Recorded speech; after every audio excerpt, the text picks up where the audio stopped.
welcome back to the Epic Universal Podcast.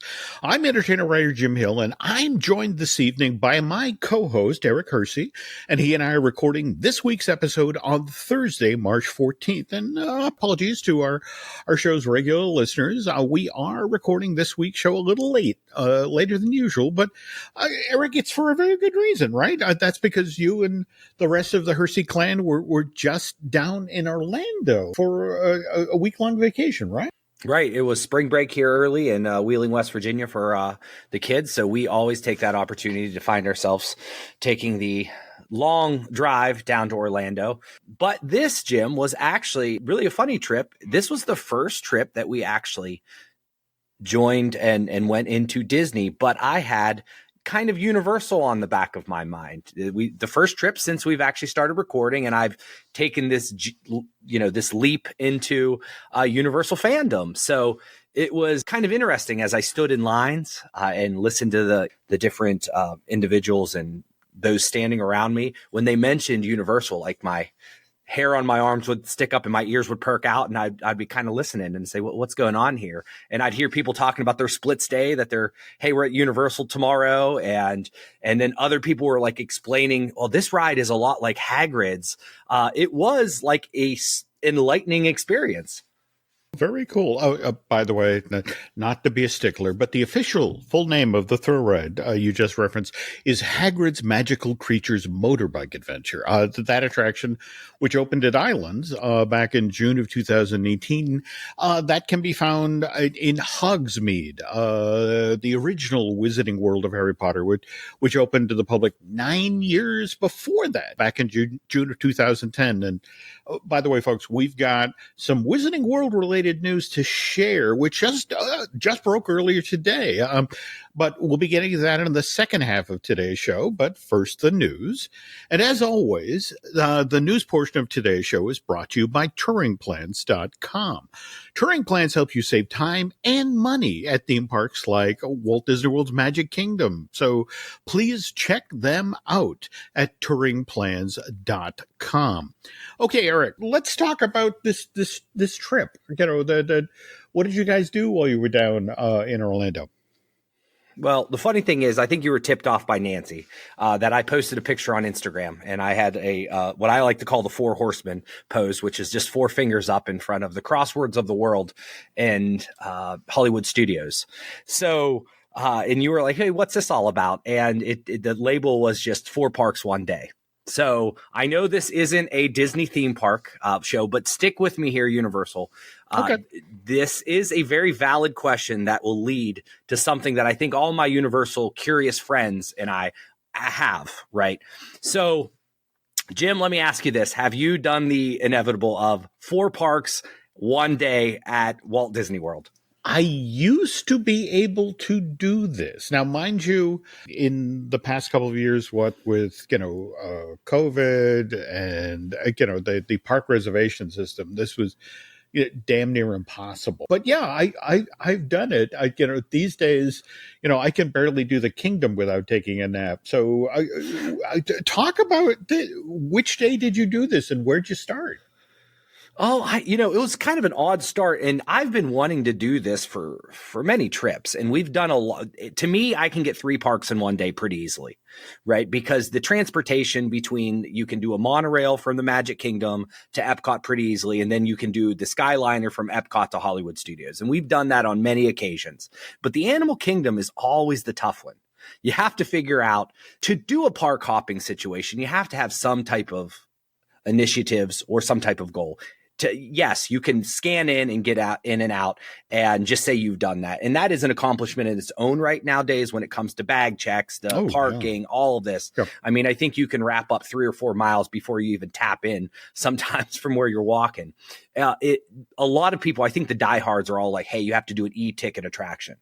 But this kind of came on a whim where we're just so happened to already be at Epcot in the morning. And that's kind of where we started. But then we had a lunch at Sanaa, which is at the Animal Kingdom Lodge. And I knew we wanted to end our night at Hollywood Studios. And I'm thinking to myself, we're so close. to Animal Kingdom, and we drove. I'm like, I can get over there. We can get in. We can get an ice cream cone from Anandapur, and we can get the heck out. And and we made it happen. And because my wife and her mom had a spa at the Grand Floridian Cafe, which is the cheat code to drive and park and get over to Magic Kingdom and bypass that lovely TTC. So that's genius. I mean, it's expensive genius. You know it's going to the spa at the Grand Flo ain't cheap, but that's genius. Only $400 parking, Jim. What? Well, there we go, boy. No. So I don't ask questions. I have no idea how much the spa is. I know my limits, but needless to say, that's what happened. And we were able to make it happen. And I was very proud of my accomplishment. After 30 odd trips, we finally did the 4 parks in one day, which then leads me to this. And this is where it's really important. Super difficult to do kind of in Walt Disney World and have a good time. Let's be real. We don't want to just go down there and travel from park to park, but I guess I'm not as familiar with the layout of Universal's Florida. And my thought, what I always understood is the 2 parks are relatively close to each other. So park hopping between the 2 would probably be easy. But then again, I haven't looked at a map and haven't really necessarily figured that out. But is that something that is fairly practical at Universal, that people can jump back around almost as it's like Disneyland and California Adventure? I know. I'm so glad you said that. Because that again, that's my concern. If you think that it's sort of like, oh yeah, I step out, out from under the train station and I walk 300 feet and I'm right into DCA. I'm there on Point of Vista Street. No, this is not that situation. And in fact, what's kind of interesting is that the original Universal Studios Park, it opened in June of 1990s. Now, IOA didn't open till like almost 9 years later, May of 99. And what you had to do is but the thing is, they're not facing each other directly. These parks are basically built side by side.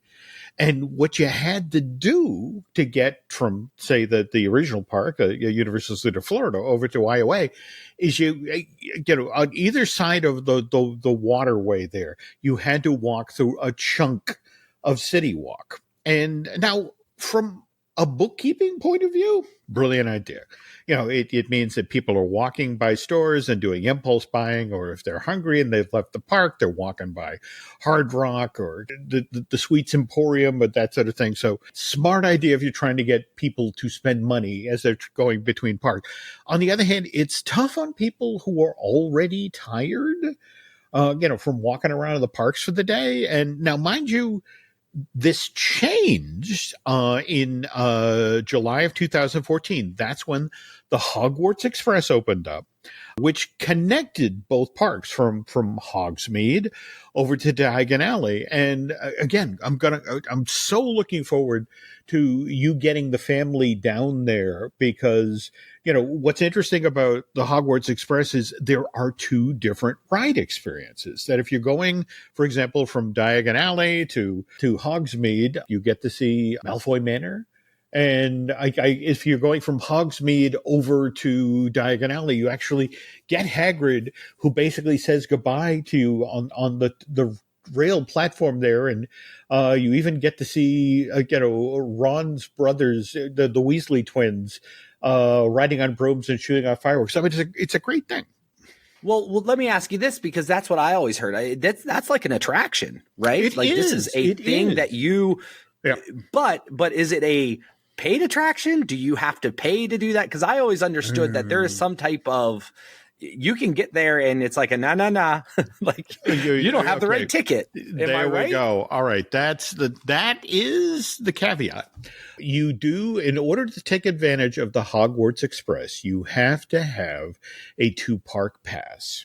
And more to the point, you have to present it to a Universal team member, either in King's Cross Station over in Diagon Alley or outside of Diagon Alley, and Hogsmeade there at the train station there. And again, if you don't have the right media, they will apologize and point you to a ticket booth where you can upgrade your pass. But so yeah, you need that ticket. Also, The other teeny tiny flaw with this is that both of these points where you gain access to the Hogwarts Express, very deep in the park. They're way back there, both in islands and the original studio. So it's a hike to take advantage of this. And more to the point, it's also a hike, no matter where you are in the park, from the two Harry Potter things out to the original entrance, but still worth it. Still, I still very enjoyable. And speaking of which, you were just talking about taking advantage of Disney's own transportation system. Just want to share an interesting tidbit here. The bus system that services Universal's Endless Summer Resort. Surfside opened back in June of 2019. Dockside opened in December 2020. That bus system, Eric, actually manages to get folks from International Drive to the park's entrance faster than the bus that takes guests who are staying at the Universal Cabana Bay Hotel over to the entry point central transportation hub. So, which really bodes well for Epic Universe and the two hotels there, how people get from, say, the main campus over to the satellite. And by the way, that brings me to a quick question here. And I'd love if we've got some Universal team members out there who can clarify this. That's how I've heard they were supposed to be referring to the overall Universal Resort now, that there is the main campus, where you've got islands and the studios and, the 5 hotels. And then there's the satellite facility. And that's where Epic Universe and the Helios and the other two, the Moderate Hotel are located. So is that the right terminology? And can somebody let us know? Because that would be great. Yeah, and that seems, that's been my main thought. Now, granted, I have to look at an overhead map, and maybe we'll talk to Buy Reconstruct and see if he can get a wide enough shot. There we go. But I'm just my thought is, all right, where is this Epic compared to the others, and how easy access? Because I know that typically when I'm on a Disney property, if you're staying at one of the monorail resorts, your home park is going to be Magic Kingdom or possibly Epcot. But if you're at Boardwalk, boy, we're walking to Epcot every single day. And so my thought is, if you're staying at Epic Universal aspect, like if you're one of those parks, that's where you're going to hub. And boy, you don't necessarily want to take a 20-30 minute drive every single day to these others. So it's just interesting to see. But if the transportation system is worked out and they can get you there, it sounds to me right now, you can get from Endless Summer to the parks quicker than if you're at Command. That's good news. That's highly good news. So certainly interested to see how that works. Same thing here. And speaking of news, we are now at my favorite segment of the show, News or Not. So, all right, Eric, what headlines have you gathered this week? All right. Well, I don't have a ton today because we have a very jam-packed show with all types of goodies. But for the most part, the first thing that I love every year, there's multiple reasons I love it. And it may not be my son's actual birthday, but Mario Day, which if you're not familiar with what Mario Day, take the abbreviation of March, MAR, and you take the number 10, you put it together, and there you have Mario. So Jim, were you familiar with Mario Day up until a couple years ago? I was not, but again, we've talked about my lack of hand-eye coordination, which translates into zero skills when it comes to video games. But I'm getting better. You gotta pay attention to Super Nintendo and that sort of thing, because things are coming over the horizon. So.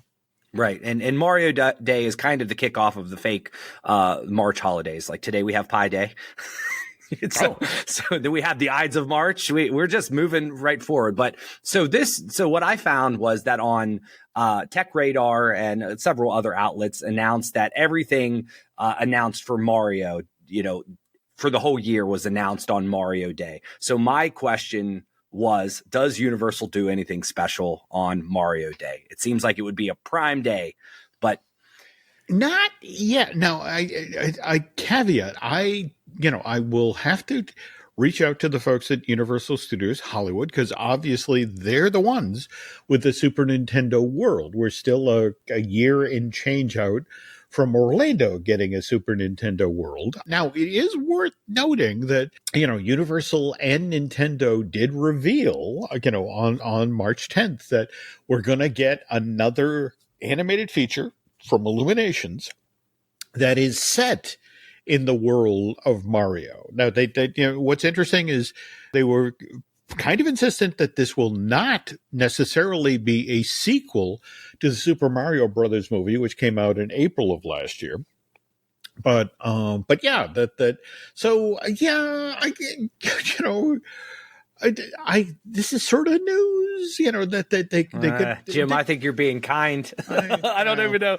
I think it's just Mario Day. Now, I'll tell you what I think might be news. I don't think anything that they announced in terms of what's coming out for Nintendo really affects us as theme park fans. Maybe gaming fans, there might be some stuff out there. But I will tell you that they also announced, I don't know if it was the same day or later, that their certain AMC theaters are actually going to bring back the Mario Brothers movie just on June 28th. So if you didn't see it last year in the theaters, you have that single day you can go see it in the theaters. And I don't know if that will do anything or not, but I saw that as released. That's interesting. Okay, I get it. That's just like one day go see the movie again. So there we go. Big smash. Okay. All right. Okay. Well, the next story that I found, it's actually Universal Orlando Resort no longer offers this free service, which is a lovely clickbait article just to find out what that service is. So to further up, this is actually talking about the complimentary package pickup. So you might know more about this in general, but it sounds to me like you could buy anything in Universal, I guess, the studio store, and you didn't have to carry it around with you. They would actually let you pick that up. But now that is no longer offered for regular guests, only for the hotel guests. So is that what you're seeing, Jim? Is that a big deal? How many people utilize that? Should we be concerned that they're losing this free service, or is it just something to get a click so that way we can get paid for some ads?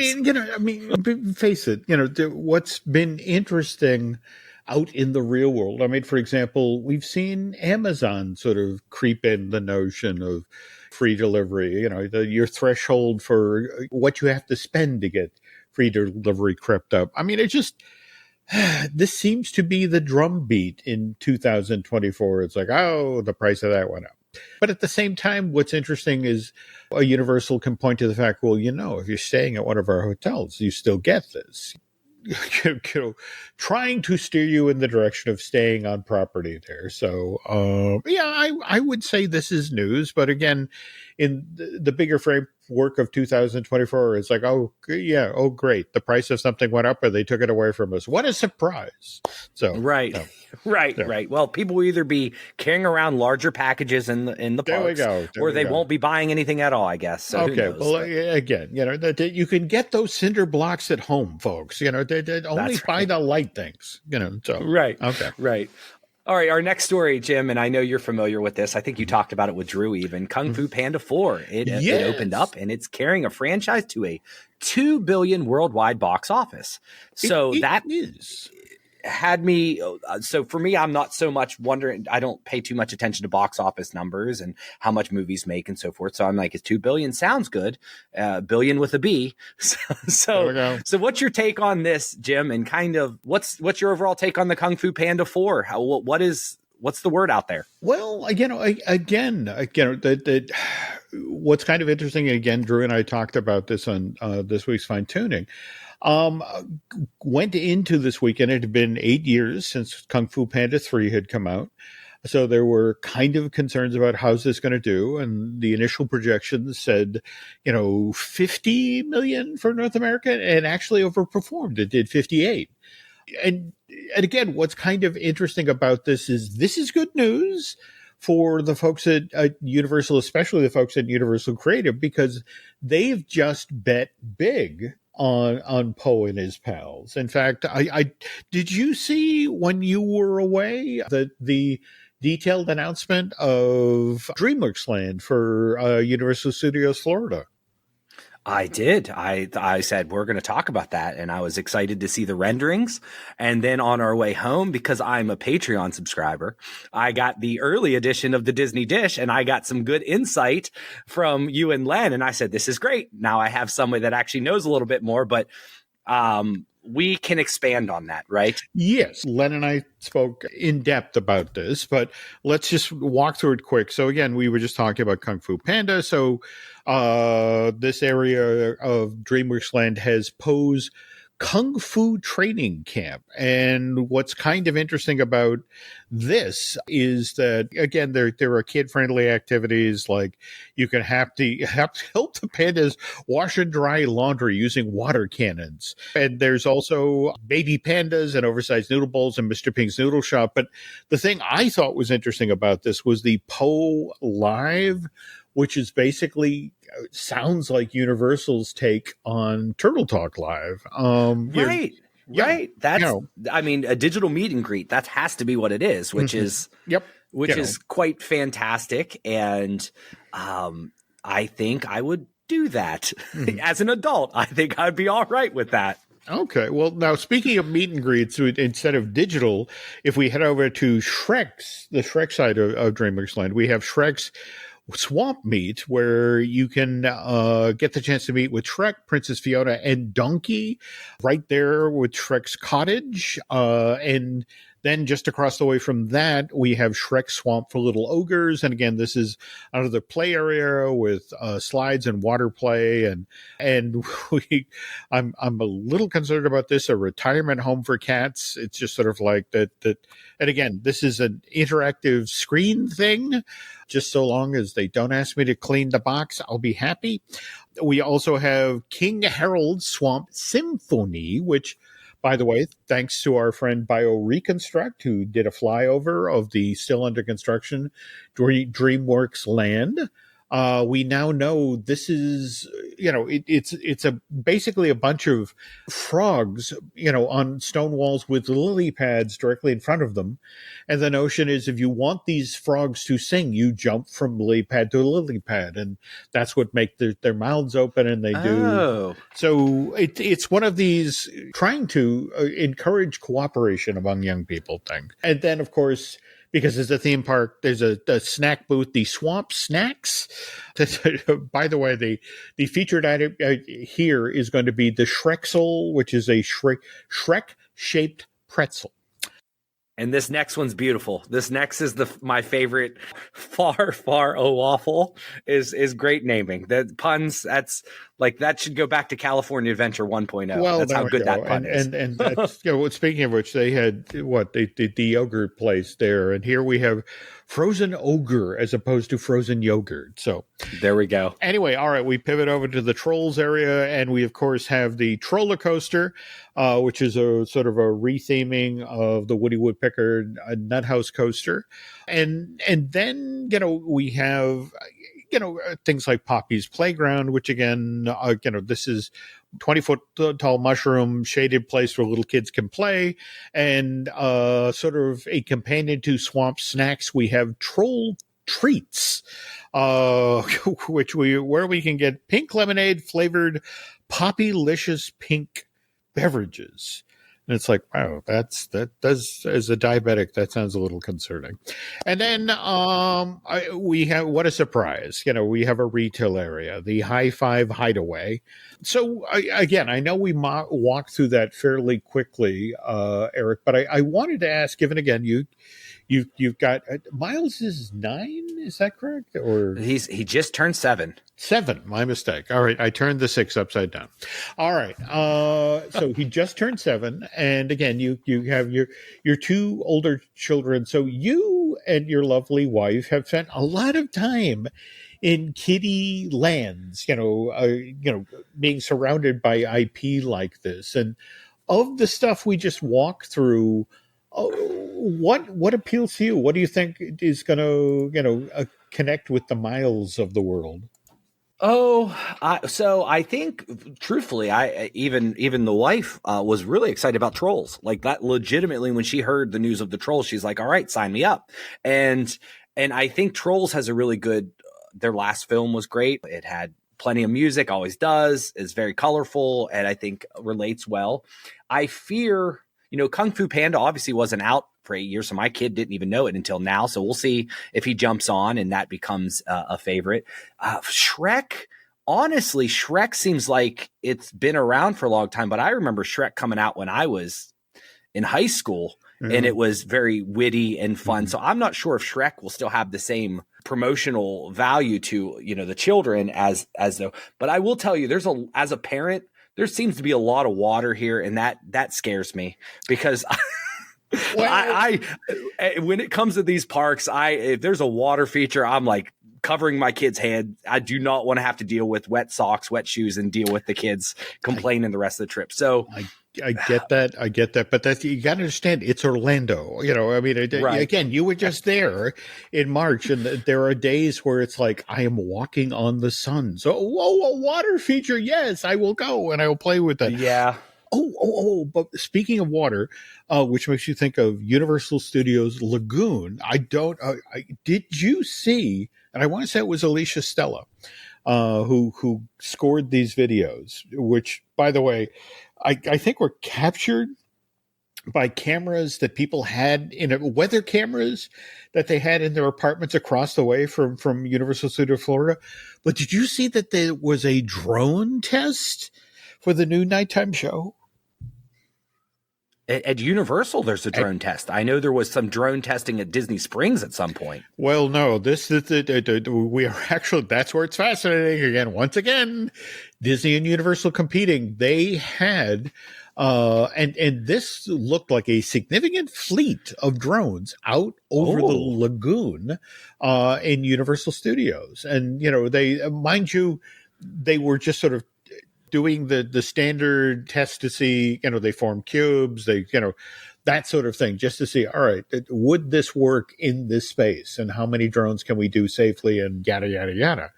But yeah, the fact that they're testing in late February, early March. Well, Jim, I think this isn't so much a war or a race, I should say, between Disney and Universal, but more so the lawyers of Disney and Universal to see who has the better legal team here, because I think that will determine who gets the drone show first. So okay, well, you want a souvenir hard hat, don't you? Just right. Something to take home with you from your trip to Orlando. Okay, gladly. Okay, now, again, just to circle back to the topic we were just talking about, DreamWorks Animation. Universal, remember, that was a standalone company that Universal acquired in April of 2016 for $3.8 billion. And again, billion with a B.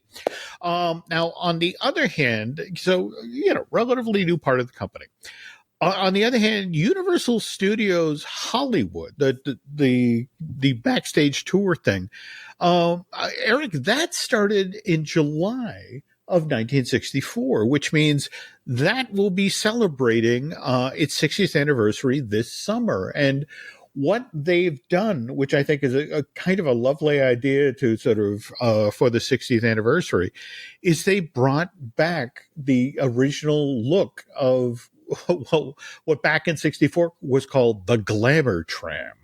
So now, again, as a lover of Disney and its parks, what you'll appreciate is that the Glamour Tram was actually designed by Harper Goff, who was one of the original Imagineers. I mean, he did a lot of the heavy lifting on the Jungle Cruise, and it's also worth noting that, if you're a fan of Disney's 20K film, he's the guy who designed the Nautilus. So, and he also, he's a Willy Wonka guy, right? He was in charge of Willy Wonka. He's the guy who designed the Wonkatania, which I want to ride on some point in my life. Anyway, over 2 million people have ridden the Universal Backstage Tram Tour since it started in 64. And now what's kind of interesting is that one of the favorite component parts of this thing, Earthquake, the big one, that closed last summer for retooling and is supposed to reopen this spring. So it's going to be interesting to see what a next generation Earthquake looks like at Universal Studios Hollywood. Although, of course, again, there are people who would argue if we're talking about Universal, the big one really is Harry Potter. And we're going to talk at length about some really exciting news coming out of the Wizarding World just today. But first, this. And we're back. Okay. Eric, before we get to the feature, and again, I know you're just back from Orlando, so you're a guy who understands how expensive it can be to visit this part of the world. But did you see this ticket offer info that just broke over the last day or so? You shared some information with me, I think, and I'm not sure if I even have the ticket price right. What was the ticket price that you were saying? Well, no, where this starts is that Disney announced that they have the 4-day Discovery ticket. Mind you, this is just for Florida residents, but it's for $63 a day plus tax. So what, $250 a person. But it allows you to gain access to the Disney parks from April 2nd through September 28th of this year. Mind you, park reservations are necessary, but again, this is Florida residents. And and what's especially interesting about that is, as Mr. Chester pointed out earlier today, that April 2nd, September 28th date, this is when supposedly Tiana's Bayou Adventure will be opening, the Florida version. Well, Universal, this offer came out the door and Universal said, okay, you want to play that game? They released their own ticket offer. So it's 4 days, $74 a day plus tax. So it's a 2-park play 4 days promo. But here's the thing. This ticket is not supposedly limited to Florida residents. This is so yes, it's $11 more than Disney's $63 a day, but it's regular folks. 49 other states, Jim. Yeah. or for that matter, everywhere else.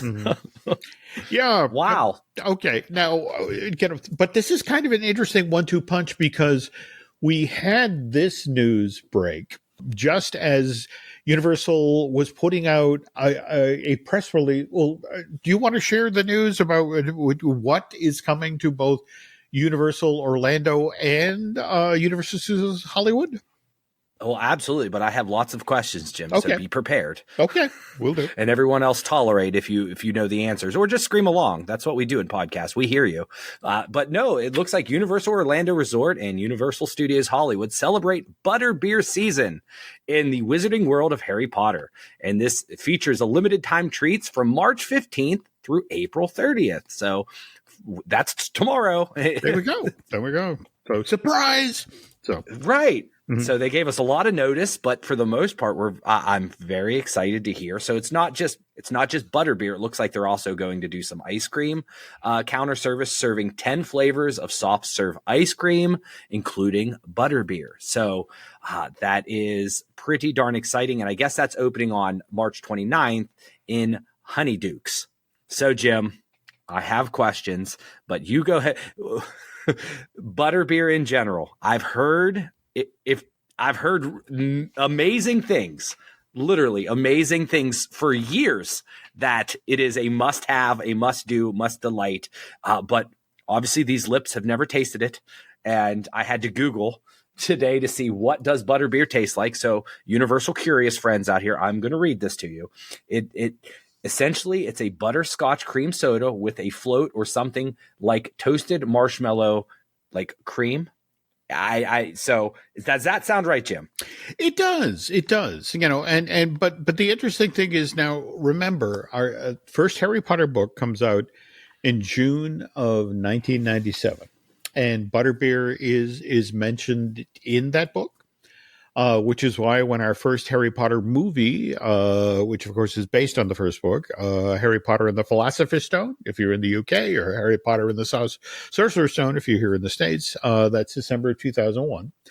And what was kind of interesting is that nobody knew what butterbeer tasted like. So you'd go to like these events at Barnes and Noble when Goblet of Fire or that sort of thing would drop. And, one of the things was somebody would have whipped up a batch of butterbeer. And it was typically something that was kind of butterscotchy and cream soda-y and put you into a diabetic coma in about 3 minutes. But here's the thing, that people were doing this on their own because they loved the books and they loved the world. And it's like, and, here's, Harry and Hermione and Ron, they're drinking their butterbeer, and so it's like, I want to have that experience too. We jump ahead now to May of 2007. Universal acquires the theme park rights to Harry Potter. And I want to stress here, after Disney dropped the ball. Disney had, I want to say it was a letter of intent with J.K. Rowling. They were actually supposed to, in effect, Eric, you'll love this. This was what was originally envisioned before New Fantasyland at the Magic Kingdom. There was going to be a Harry Potter mini land added to the Magic Kingdom. And I want to say there was a Defense of the Dark Arts ride that was sort of, a wand-based version of Buzz Lightyear Space Ranger Spin. And then there was going to be a Care of Magical Creatures petting zoo. But the big thing was going to be that there was going to be a tiny little quick service where you could go, that was sort of not 3 broomsticks, maybe 1 broomstick. But you could get butterbeer there. But again, Disney, dropped the ball and Universal got it. And Universal knew from day one that butterbeer was going to be a big deal. So they wanted to do it right. So there is executive chef Stephen Jason, a wonderful guy. He's worked for Universal for over 2 decades at this point.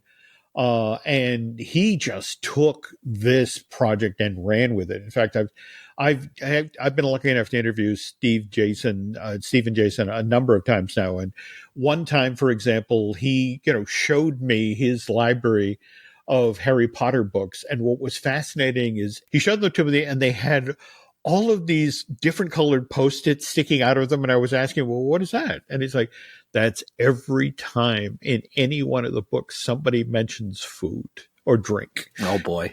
So it's like, I mean, he was mining these things. And so, right. And so that was the thing. He did, I want to do butterbeer right. So he and the chefs at Universal came up with a couple of different versions. But again, that they were determined they had to do this right. And so they made, plans to fly over to Scotland and meet with J.K. Rowling herself and have her decide, the woman who wrote the Harry Potter books, which was, what butterbeer actually tastes like. Now, mind you, this is post 9/11 and they're carrying all of these ingredients. Kind of interesting to get through the TSA, or according to Steve. But fine, they get over to, to Scotland and they get a prep kitchen and they carry the beverages out to Ms. Rowling. And again, and Steve still talks proudly about, she takes a sip of one particular thing. That's it, chef, you've done it. This is butterbeer. And so, but here's the thing. All right. Now, the Wizarding World, the first one, Hogsmeade, opens in June of 2010. And in that recreation of the Harry Potter, there were 3 places you could get butterbeer. You could get it inside of the 3 Broomsticks restaurant. You could go into the Hogshead Tavern, or there was this amazing beer cart, a giant red beer barrel that was on a cart in the middle of the land. And Eric, from day one, all right, there were people lined up, hours long line to get butterbeer. They had to have this. They had to have it. It was, and in fact, one of my favorite stories in relation to butterbeer is 5 months after the first Wizarding World of Harry Potter opens. Comcast decides that it wants to buy NBCUniversal. So one of the, and you know what happens during an acquisition. You open your books. Right. People, have to review the finances before they can make an informed decision. And so, the folks at Comcast get the books, and they particularly get the books for Islands of Adventure, the new Harry Potter land, and they look at it and it's like, are you kidding me? First of all, it's like they have the real number for what it costs to change the previous land that was in Islands, Lost Continent, into the Wizarding World. And that was $170 million. But here's the thing. They're looking at, what the merch sales, the food sales, the beverage sales are. And, the guys at Comcast, are you kidding me? You made back the full $170 million in 5 months off of the sale of Butterbeer? And it's like, yes, we did. And so, so again, but what's interesting is that during this window of time, the mystique of Butterbeer, by the way, there were two ways you could have it. You could have it cold, or you could have it frozen. And in fact, one of the other things that really drove up sales is you could get it in a plastic cup, or you could get it in a souvenir mug that had the 3 broomsticks on it. And of course, all the Harry Potter fans of the world wanted the 3 broomstick mug.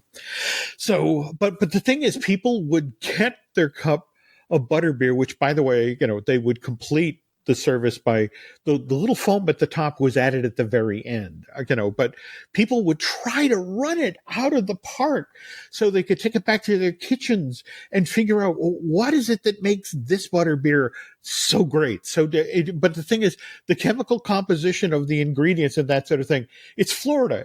Again, you're on the sun. It just, by the time you got to your car, it's mush. Again, Comcast looks at the books and says, you guys can build Wizarding Worlds wherever you want. We're great with that idea. So April of 2013, we learned that the Wizarding World is coming to Universal Studios Hollywood. And of course, how do you celebrate an announcement like that? You drink a glass of Butterbeer. So here's the Los Angeles press corps is thrilled, that everybody turns out for the press announcement because, hey, we can get that Butterbeer thing that everybody's talking about. Right. But again, because it's a state secret, I mean, they bring all the ingredients, they fly them out to Hollywood, they prepare it just for this press announcement.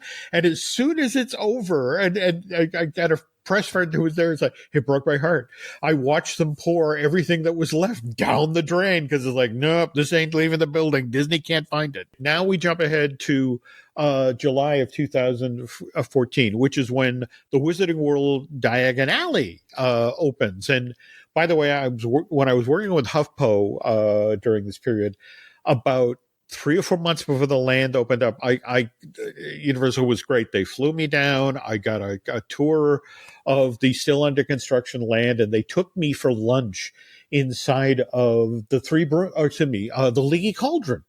And again, beautifully amazing detailed space that, reminiscent of the films and the books. And what's funny is that if you walk into the kitchen, you go, inside of 2 steps, you go from the 16th century to the 25th century. I mean, it's like NASA in there. But anyway, we finish our lovely meal where they give me a sampling of everything that's going to be served at the Leaky Cauldron. And then they walk me up to Florian Fortescue's ice cream parlor, where I am among the very first people to get to try the newest version of Butterbeer, which is Butterbeer ice cream.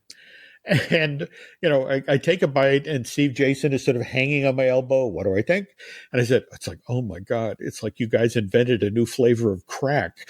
And Steve cackles and then turns to the PR guy. Can we use that? I don't think we can use that, but I really like that. I'm going to tell people that. That fall, November 2014, we get another variation of Butterbeer, Eric. We get Hot Butterbeer, which my friend Seth Kabersky, who does the touring plans guide for Universal, we really need to bring on the show.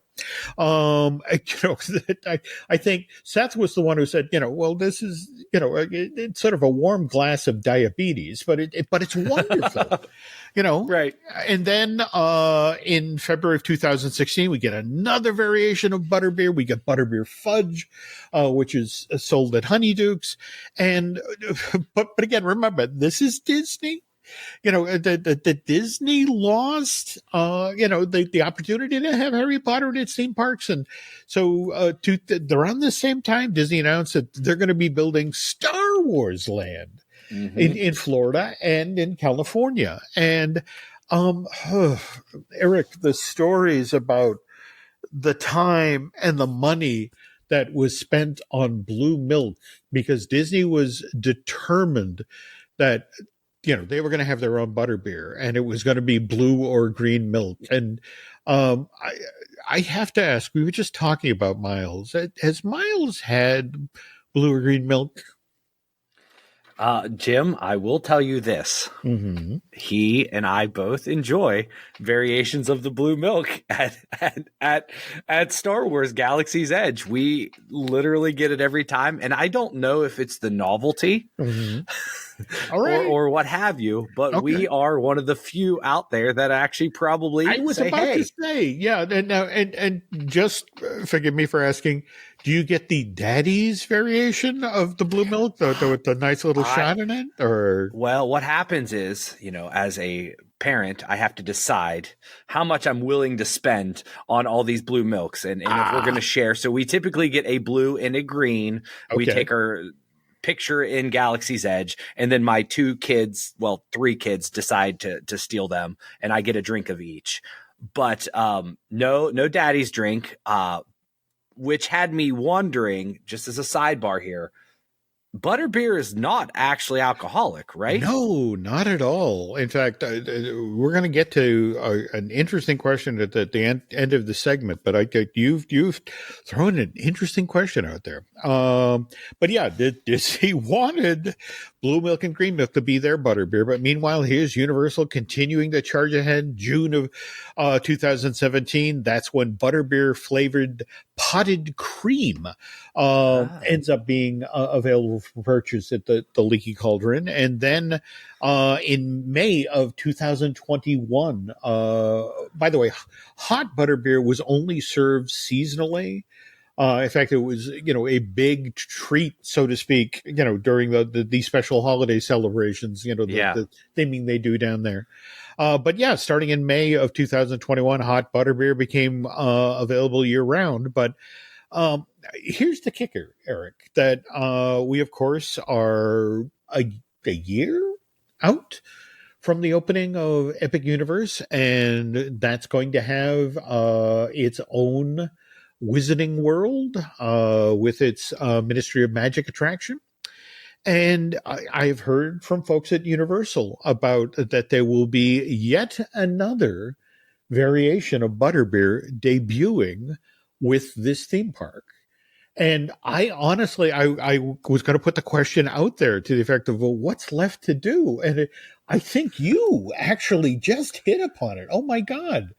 What if it's time now for a butterbeer for adults, something with a little bit of an alcoholic kick? Would they do that, do you think?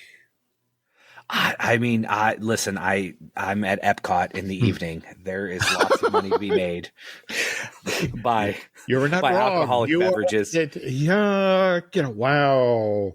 So Jim, what you're telling me is that you can build a Harry Potter land with 5 months of sales with butterbeer. So Epic Universe will be paid off within 5 months with alcoholic butterbeer. Wow. And that's how we get more theme parks in Orlando. Wow. No, I think, I'm super, super excited. I think that is one of the things that I'm like, this is an absolute must. If the line is 3 hours long, I will wait and get myself a butter, because I've only heard great things. And you're right. I remember when the blue milk was coming out, and that was the big comparison. They're going to make this because they're going to make buku bucks off it. Yeah. And unfortunately, there's just not enough Herseys in the world to make blue milk a thing. I mean, as much as we love that to be, but there is one other thing that we've tried, and it's a really footnote. Okay. LeFou's brew at Gaston's is not, and people were trying to tell me, well, that's what they ended up doing, when they lost it. Not even close. Jim, have you had a LeFou's brew? I have, and it's kind of an frozen apple cidery thing and again, it also has a kind of a foam head to it that they add after the fact. I mean, in fact, what's interesting, we were just talking about the souvenir mug that they serve the butterbeer in, and that was the thing of LeFou's brew. The notion. I have it. Yeah, well, of course. Same thing here. I have the mug, but it was a one and done. It's like, it's like that's how we think. Yeah, it maybe would be better if our friend Josh Gad would sign it, and then it's a true LeFou's brew. But until then, let's stick with butterbeer. And I'm super excited to. That will be one of the first things I do. And we'll get butterbeer for all flavors, and especially that ice cream. That sounds fantastic. Yeah. But again, to sort of circle back to what we were talking about just a little bit ago, hey, we now know a bit more about DreamWorks Land, and we now know that there's a drone show coming. Or can we talk you into June-ish? Jim, that's $74 per day for people in West Virginia. I hear is it's one of those things. It's still one of those like, all right, this is all sounding better and better and better, and it's not. I'm getting close to the edge, and it makes a lot of sense. So there are still so many more questions, Jim, and I need those answers totally. And, and by the way, again, we just want to say Eric and I have so enjoyed the feedback we've gotten so far on the podcast. It seems like you folks are really enjoying our blathering here, and you're coming at us with great suggestions. In fact, it was very interesting to have, when we put it out there, should we start at Hollywood? Should we, should we do the Florida? And you folks all have opinions about this, and dang, we will share those on an upcoming episode. So, till that episode airs, Eric, where can folks find you online? I think the easiest right now is just Eric Hersey on Instagram or Twitter X, both very easy to find, and you'll be able to see me post random pictures and or general comments. What about you, Jim? Well, let's see. You can find me on Twitter, X, whatever you want to call it, Instagram as Jim Hill Media, and over on Facebook as Jim Hill Media News. Speaking of Jim Hill Media, we do have a podcast network, and just want to remind you, we've got some other shows we'd love you to check out. We, of course, have The Mothership, Disney Dish, which I do with Len Testa. We have Fine Tuning, which I do with Drew Taylor, who, by the way, has his own wonderful podcast that he does with Charles Hood, the Light the Fuse, the official Mission Impossible podcast. Brian Gunn and I should be getting a new Looking at Lucasfilm out the door in the next week or so. And your lovely Brian and I, we do the Disney merch show, I Want That Too. And I guess we'll be recording a new episode of that this weekend, where Lauren will be sharing news of everything she saw on this trip down to Florida. And what else? Oh, geez. The thing we do at Patreon, Disney Unpacked, the whole suite of shows we do there with veteran Imagineer Jim Schul. We're just now completing this month's shows, which are about Rock and Roller Coaster, an attraction Jim helped get up out of the ground. And next month, in fact, Eric, you're cutting and pasting, hacking away at this thing right now. Our show about Buzz Lightyear, Space Ranger Spin, and all of the various versions of that ride you can find places around the planet. Right, Jim. And to be honest, I made sure this week I was a galactic hero just so I could get that shot in that video that we can share. So I got the 999. I knew the 3 spots to hit, and I have that. So I got my sticker And listen, earlier in the week, my son Yep. got the sticker and they swore him in. They did an oath. And I have questions for Jim Schul. Is that supposed to happen each time? Because I have not been ever sworn in by cast members. So mark it on your Q&A already. Oh, that's so cool. That's so, but I guess it says a lot about me that I'm not after the Galactic Hero sticker. I was that guy.